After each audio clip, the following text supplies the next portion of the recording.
Right. දෙවෙනි කොටසෙන් මම කතා කරන්නම් ඔයාලට මේ ඩිග්‍රී ප්‍රෝග්‍රෑම් එකට ඇතුළත් වෙන්න තියෙන සුදුසුකම් මොනවද, සපුරන්න ඕනි අවම සුදුසුකම් මොනවද කියන කතාව. කොහොමද මේ ඩිග්‍රී එකට එන්ටර් වෙන්නේ කියන එක. ඔයා දැන් දන්නෝ ඕවර්විව් එක මොනවද කියන්න, මේ ඩිග්‍රී එක මොන වගේ එකක්ද කියන්න. මේ ඩිග්‍රී එක ඇතුළත් වෙන්න ඔයාලා කරන්න ඕනි A levels වල ඕනම සබ්ජෙක්ට් ෆීල්ඩ් එකක බයෝ, මැත්ස්, ආර්ට්ස්, කොමර්ස්, තාක්ෂණ ඔය ඕනම විෂය ධාරාවකින් ඕනම විෂයක් කළා ඔයා A level පාස් වෙලා තියෙන්න ඕනේ. ඒ කියන්නේ S3ක් අවම වශයෙන් තියෙන්න ඕනේ ඔයාට. ගොඩක් කට්ටිය අහන ප්‍රශ්නයක් තමයි Z score එක, Z score එක කියලා කියමුකෝ අපි. Z score එක, Z score එක. ඔන්න ඔක කොහොමද මේකට ඇතුළත් වෙන්නේ කියන එක. මේකේ Z score එක සලකන්නේ දෙවෙනි සාධකයේ විදිහට මම කියන්නම් ඒක කොහොමද වෙන්නේ කියලා. ඒ වගේම මේකේ අවම සුදුසුකමක් විදිහට අර A level 3 passes S passes වලට අමතරව අවම සුදුසුකමක් විදිහට O level විභාගයේදී C passes ඉල්ලනවා science, maths සහ English.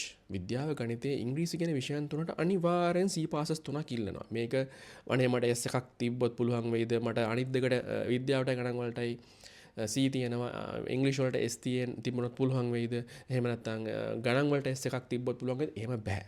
ඒක කිසිසේත් බෑ. මේක මිනිමම් රික්වයර්මන්ට්ස් කියලා කියන්නේ අවම සුදුසුකම්. ඒ අවම සුදුසුකම් වලට මේ 3 passes තියෙන්නම ඕනේ, 3 C passes.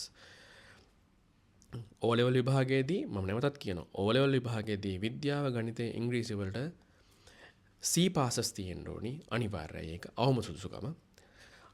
A level වලදී S3 අවම සුදුසුකම. එතනදී S. නමුත් O level වලදී C අනිවාර්යයෙන් මේගොල්ලෝ ඉල්ලනවා. ඔන්න ඔය දෙක තමයි අවම සුදුසුකම්. ඒකත් එක්ක අනිවාර්යෙන් පාස් වෙන්න ඕනි මොරටු විශ්වවිද්‍යාලය මගින් පවත්වනු ලබන ඇප්ටිටියුඩ් ටෙස්ට් එක. යෝග්‍යතා පරීක්ෂණය. මෙන්න මේකත් කන්ෆියුෂන් එකක් සමහර කට්ටියගේ. මේ ඇප්ටිටියුඩ් ටෙස්ට් එක සමහර කට්ටිය අහනවා ලියන්නම ඕනිද කියලා.